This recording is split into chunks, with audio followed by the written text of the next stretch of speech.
Pirms laikam sveiciens visai labo darbu komandai. Mēs esam ļoti priecīgi, ka šī lāpsta pie mums tomēr ir nonākusi.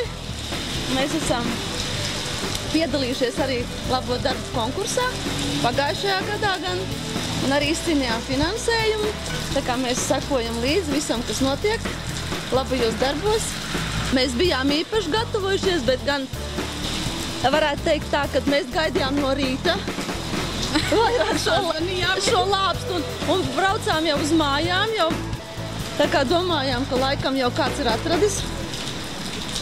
Bet pēc tam ziņotāji atkal ziņoja, ka jā, lāpsta tomēr ir vēl laikam Jelgavā.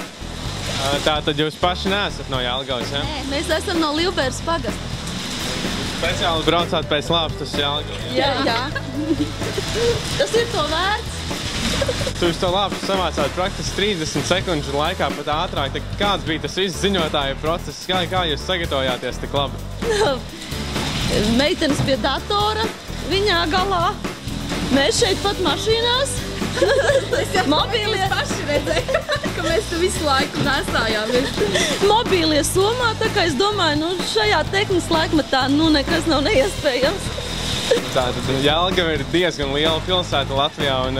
Vai jūs bijāt kaut kur tūmā, vai jums tomēr bija jāsteidzās šejieni, cik vien ātri var, kā ieraudzījāt bildi internetā?